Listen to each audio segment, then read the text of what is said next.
The crunch of gravel under my boots was the only sound as I walked back from the grocery store, arms loaded with bags.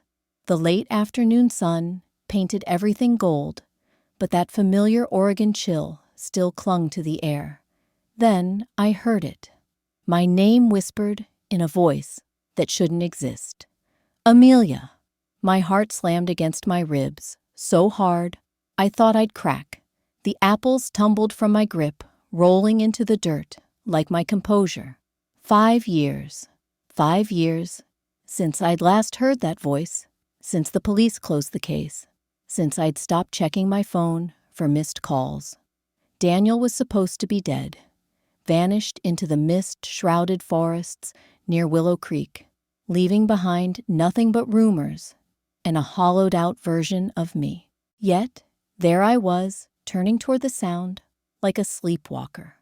For a heartbeat, I wondered if grief had finally driven me mad. But this wasn't where the story began. The real beginning was quieter, slower, the kind that slips in while you're busy pretending you've moved on. I'm Amelia Carter, 32, when my ghost came back, when the man I'd buried in my heart walked out of the trees and ripped open every scar I'd sewn shut. After Daniel disappeared, I stayed in the creaky Victorian he'd inherited from his aunt, where the floors groaned like they were mourning, too. I kept the rose bushes alive, balanced the checkbook, and held his father's hand through chemo. That old man and I, we were a pair, two survivors, clinging to each other on a life raft of what-ifs. The town had plenty to say, of course. Maybe he skipped town with some waitress. Maybe she's hiding something. But Mr. Carter never doubted me. He'd press his whiskey-rough palms to my cheeks and rasp, "He's coming home, kid. I'd bet my last dollar on it." So I waited, not like some lovesick heroine in a paperback, but like a soldier, watches the horizon, quiet, steady, braced for anything. 2 years ago, I started cleaning for Mrs. Delaney, a sharp-eyed socialite who paid me cash to be invisible as I fixed her heirloom linens and organized her wine cellar. Every morning, I'd catch the 6:45 bus to her gated estate, where the hedges were trimmed into submission, and the silence cost more than my rent. Then, one evening, as I was untangling a necklace from Mrs. Delaney's terrier, "Don't ask," she slid an envelope across the marble counter. "For the extra hours," she said. Inside was a ticket to Paris. "Everyone deserves an escape, Amelia. Even you." I almost laughed. Escape My Life was a museum of absences. But for the first time in years, I felt something crack open inside me, like sunlight hitting frozen soil. That's when I heard him, when the past reached out and grabbed me by the throat.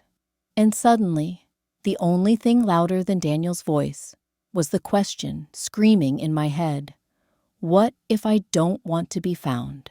The shortcut through the pines was my usual route home from the co-op, especially on evenings like this, when the air smelled like damp earth, and the last rays of sun turned the birch trunks to pillars of gold.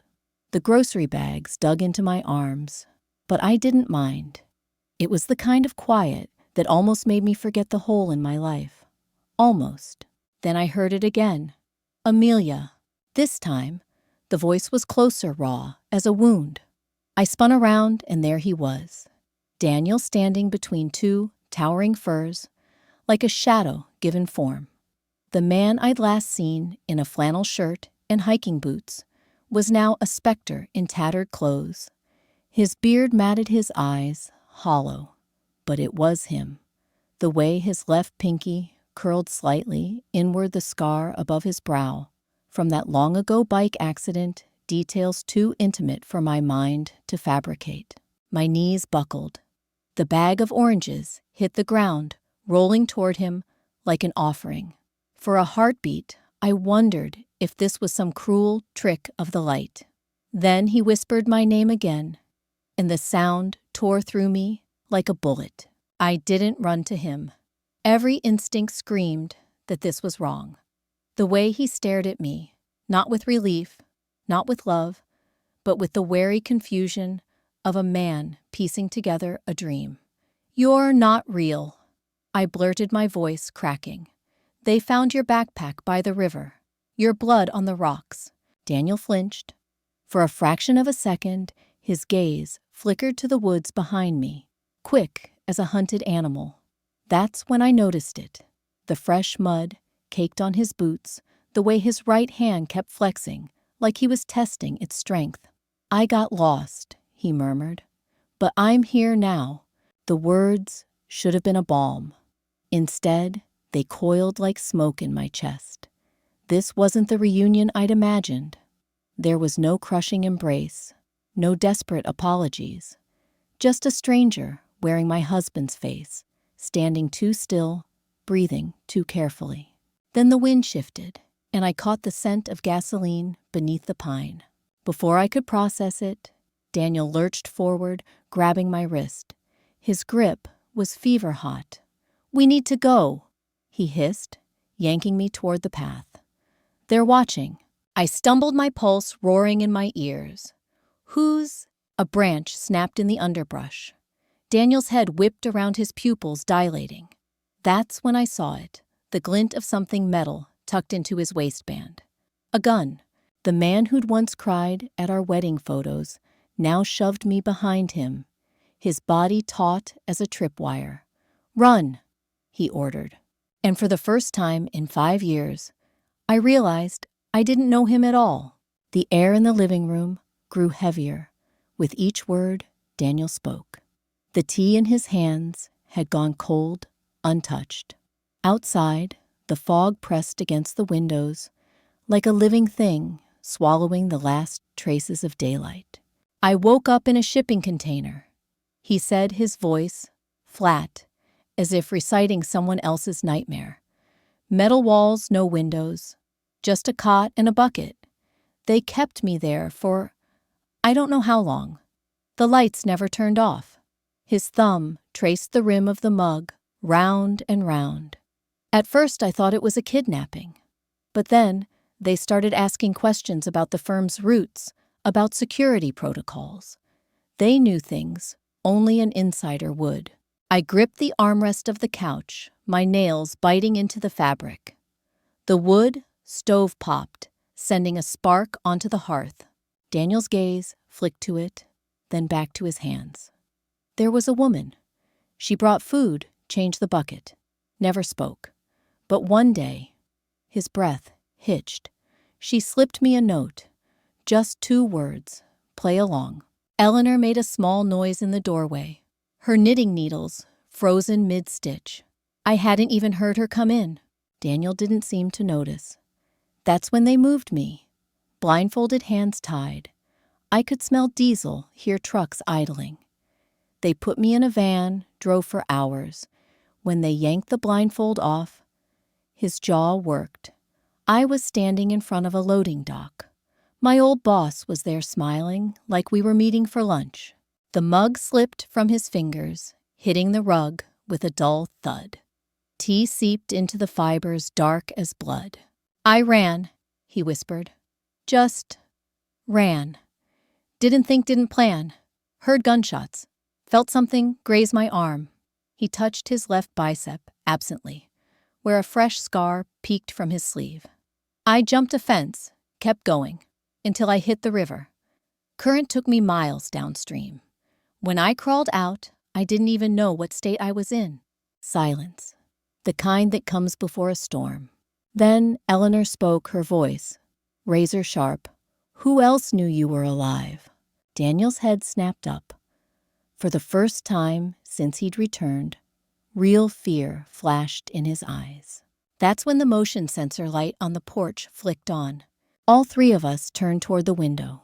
Through the fog, 2 shadowy figures stood at the edge of the driveway, perfectly still, watching. Daniel was on his feet before I could blink, yanking the curtains shut.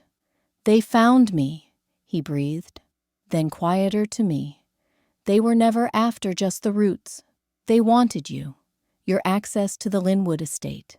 The knitting needles clattered to the floor as Eleanor crossed herself. Outside, an engine growled to life. And in that moment, I realized this wasn't a homecoming. It was a trap. The laundry basket trembled in my hands as I walked away from Daniel, his confession still ringing in my ears. The basement stairs creaked under my weight, each step taking me further from the man who'd returned but hadn't really come home. The washer hummed to life as I shoved clothes inside with more force than necessary. That's when I saw it, a flash of blue fabric peeking from the pocket of Daniel's jeans. I pulled it out slowly. A receipt. From a diner 3 towns over, dated just 2 days ago. The order: 2 coffees, 2 slices of pie. My breath caught. He'd told us he came straight home after escaping. The basement door creaked open above me. "Amelia!" Daniel's voice echoed down the stairs. "You okay?" I shoved the receipt back, my pulse hammering. "Fine," I called up, forcing lightness into my tone. "Just sorting colors." Silence. Then footsteps retreating. That night, I lay awake staring at the ceiling, while Daniel slept beside me, his breathing steady. The digital clock read 17 a.m. when his phone buzzed on the nightstand. Once, twice, a third time. Daniel jerked awake, fumbling for it. In the glow of the screen, I saw his face go pale. He typed something quickly, then deleted it. Typed again. Deleted. "Who's texting at this hour?" I murmured, pretending to stir. He shoved the phone under his pillow. "Wrong number." The lie sat between us like a live wire. 3 days later, I found the business card tucked in his shaving kit while searching for aspirin. Plain white, no logo. Just a handwritten number and the initials SC, Sierra. That evening, as Daniel chopped firewood outside, I finally broke. I stormed into the yard, the card clutched in my fist. "Who is she really?" My voice didn't sound like mine. The axe hovered mid-swing. Daniel's shoulders tensed. "I told you. You told me enough to explain your absence." I cut in. "Not enough to explain this." I flung the card at his feet. Or the diner receipt. Or the midnight texts. The axe dropped. Daniel wiped his brow, leaving a streak of dirt. When he met my eyes, his were hollow. "She's not just some girl who helped me escape," he said quietly. "She's the reason I survived." A car door slammed out front. We both turned as a silver sedan rolled up our driveway. The window lowered, revealing a young woman with sharp cheekbones and wary eyes. "Sierra." Daniel went very still. "You weren't supposed to come here." She leaned out, her voice urgent. "They're coming, Daniel. Tonight." Then her gaze locked onto me. "And they know about your wife." The trees rustled in the sudden wind as headlights appeared at the end of the road. Too many. Too bright. Daniel grabbed my arm. "Run." But my feet stayed rooted. This time, I wouldn't flee. Not until I got the whole truth. Even if it destroyed us both. The kitchen tiles were cold under my bare feet. As I stood at the sink, the running water drowning out the murmured conversation from the dining room. My reflection in the window showed a woman I barely recognized. Pale, hollow-eyed, gripping the counter like it was the only solid thing left in the world. Then I saw it. Tucked between the salt shaker and fruit bowl was a folded piece of hotel stationery. The Waterford Grand embossed in gold. Yesterday's date. Room 214. My hands moved before my brain could catch up. The note unfolded to reveal 2 words in Daniel's messy scrawl. "Trust me." A crash came from the dining room silverware, hitting the floor. Then, Sierra's voice, sharp with panic. "Daniel, no." I was moving before I realized it. The note crumpled in my fist. The scene in the dining room stopped me dead. Daniel had Dr. Collins pinned against the wall, his forearm pressed to the man's throat. Sierra's mother was sobbing into her hands. Eleanor stood frozen near the china cabinet, her knitting needles clutched like weapons. "You set me up," Daniel snarled, his voice raw with betrayal. "That rescue was just moving me to a prettier cage." Sierra reached for him. "Daniel, please." He shook her off without looking. "Tell her," he demanded, shoving the doctor harder. "Tell Amelia who really owns the Linwood estate." Dr. Collins' face purpled. "I don't—" "The greenhouse tunnels," Daniel hissed. "The same ones at the compound. The same layout, the same security codes. You didn't rescue me, you transferred me." Ice flooded my veins. Mrs. Linwood's estate, where I'd worked for 2 years, where I'd had full access. Sierra's mother stood abruptly, her chair screeching. "We were trying to protect you. After what you saw," Daniel laughed a broken sound. "Protect me, or protect your operation." He finally looked at me, his eyes desperate. "They've been watching you this whole time, Amelia. Through me, through the job they arranged for you." The pieces clicked with terrible clarity. The odd errands Mrs. Linwood sent me on the storage rooms I wasn't allowed to enter. The way Daniel had tensed when I mentioned her name. Sierra grabbed my arm. "You need to leave. Now. Before—" Headlights swept across the windows. Tires crunched on gravel. Too many to count. Daniel was at my side in an instant, shoving the hotel key into my hand. "Go out the back. Run to room 214. There's proof, everything we need to bring them down." Dr. Collins straightened his collar, his voice eerily calm. "You won't make it past the driveway." Eleanor moved, then her voice cutting through the room like steel. "Oh, I think they will." We all turned. She stood by the light switch, her finger hovering over the breaker. The entire house went dark as she flipped it, just as the front door burst open. In the chaos of shouting and stumbling, Daniel's lips brushed my ear. "The roses, outside room 214. Dig." Then he shoved me toward the back door and turned to face the shadows pouring inside, giving me one last gift: a head start. The apartment smelled of bleach and stale air, the kind of emptiness that settles when a place has been scrubbed clean of memories, but still echoes with them.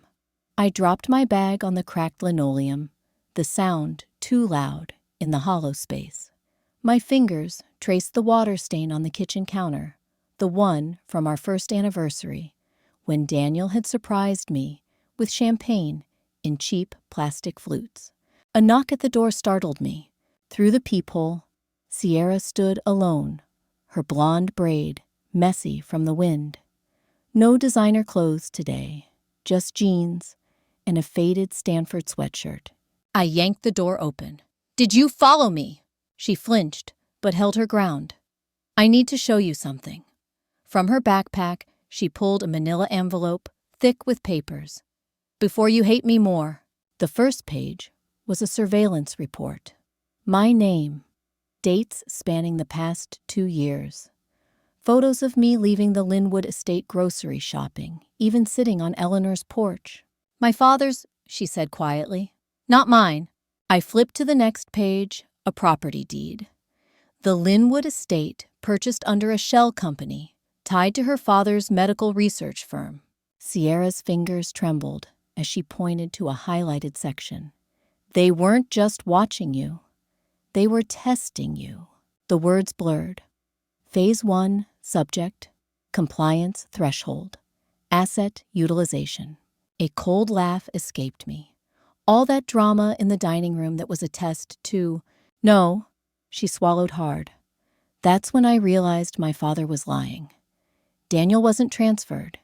He escaped for real, and they've been hunting him ever since. Outside, a car slowed near the curb.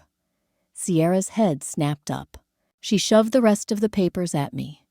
There's a safe deposit box at First National under your maiden name. Keys taped behind the bathroom mirror. I grabbed her wrist. Why help me? For the first time, her polished facade cracked. Because when Daniel talked about you in that compound, it was the only time he sounded human. Tires crunched gravel outside. Sierra yanked free. The back exit. Now, I ran past the stained counter. The haunted memories, the life I thought I'd lost. The bathroom mirror came loose with a tug. Behind it, a single key glinted in the dim light. As the front door splintered open, I was already climbing out the window, the envelope pressed to my chest. Daniel's voice echoed in my head. Trust me. For the first time in years, I did. The morning light filtered through the newly hung curtains, casting stripes of gold across the stack of community college flyers. I traced the edge of Daniel's sticky note, his handwriting, neat and unassuming, just like him. The nursing assistant program started in 3 weeks. 3 weeks to decide if I wanted to turn years of unpaid care into a career.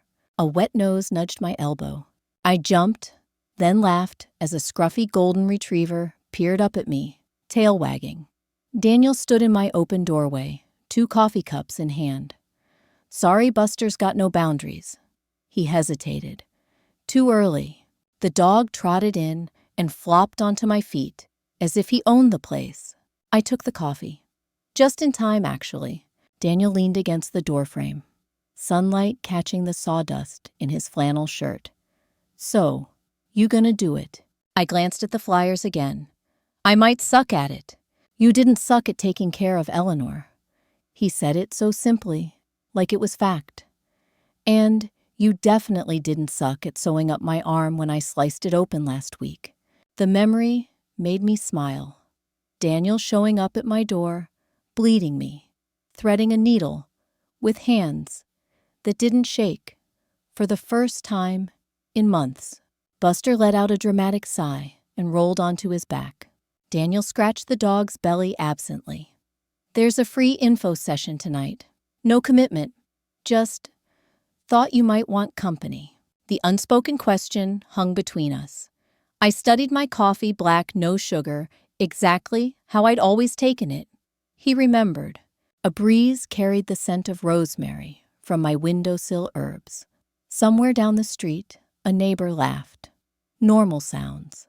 Life sounds. Pick me up at 6, I said. Daniel's smile reached his eyes this time. Bring Buster some treats, and he'll be your emotional support dog for life. As they left, I realized my hands weren't empty anymore. One held coffee, the other a future. And for once, the weight of it didn't terrify me. I pressed the flyer to my chest and took a deep breath. Forward. The antiseptic smell of the clinic lobby clung to my hands as I stood frozen watching Caleb's familiar profile. The way he hunched slightly over paperwork, the nervous tap of his pen against the clipboard. He hadn't seen me yet. I could have turned away, taken the back exit, but my feet carried me forward instead, the squeak of my sneakers loud on the linoleum. He looked up. For a heartbeat, we just stared. His hair was shorter now, neatly trimmed. The hollows under his eyes had filled out. He looked healthy, like a man who'd never disappeared at all. Elena. My name in his voice was a relic something dug up from deep underground. I adjusted the strap of my backpack. Physical therapy appointment. His gaze flicked to my scrubs, the stethoscope peeking from my bag. A muscle jumped in his jaw. You're working here, studying. I didn't mention the AOI on today's exam. Didn't tell him how the instructor had praised my steady hands. Some stories weren't his to hear anymore. The receptionist called his name. Caleb hesitated, then gestured to the form. It's for Eleanor. Her arthritis. I know. The words came out softer than I expected. The damp weather always made it worse. Something flickered across his face. Maybe regret, maybe just surprise, that I still remembered, that I still cared. Behind him, Sierra appeared in the hallway, her blonde braid swinging as she waved. "Caleb, they're ready for—" She stopped short when she saw me. Silence thickened between us, heavy, with all the things we'd never say. The dog-eared nursing textbooks in my bag, the diamond sparkling on Sierra's left hand, the life we'd all lost and found in different ways. Caleb opened his mouth, but I spoke first. "Take care of her," I said, and meant every word. Then I walked past them, past the ghosts, past the might-have-beens, out into the autumn sunlight, where Daniel leaned against his truck, Buster's head hanging out the window. The dog barked when he saw me, tail thumping against the seat. Daniel held up 2 paper cups. "1 coffee, 1 tea, figured you might need a change." I took the tea, letting the warmth seep into my fingers. The steam curled upward, vanishing into the crisp air, like all the words I didn't need to say anymore. Somewhere behind me, a door clicked shut. Somewhere ahead, Buster whined for treats. And right there, in that ordinary moment, between goodbye and whatever came next, I realized I was free. The truck rumbled over the gravel road, pine branches scraping against the windows as we climbed higher into the hills. Daniel kept one hand on the wheel, the other tapping along to some old country song on the radio. Buster had his head out the window, tongue lolling in the wind, like he hadn't a care in the world. I watched the trees blur past their leaves, catching fire in the sunset.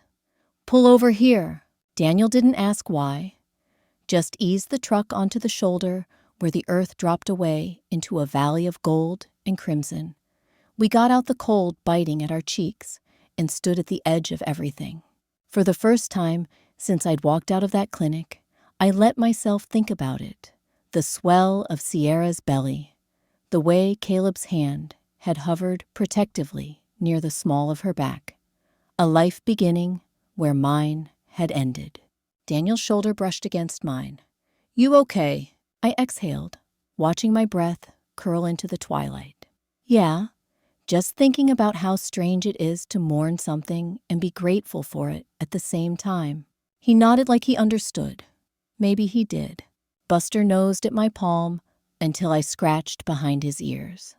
Daniel reached into the truck bed and pulled out a blanket frayed at the edges, but clean. Saw the forecast. Thought we might catch the sunset. We sat on the tailgate, our legs swinging, like kids passing a thermos of spiked cider between us. The sky burned orange, then pink, then a deep, bruised purple.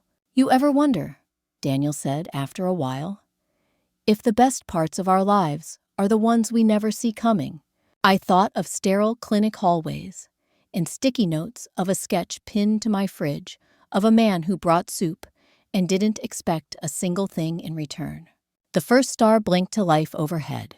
I leaned into him just slightly. I'm starting to. Somewhere far below, headlights wound through the valley, people going home, or leaving, or just passing through. But up here, with the cold seeping through our jeans and Buster snoring at our feet, there was nowhere else to be. The night stretched on vast and quiet, full of possibilities I couldn't name yet. And for once, that was more than enough.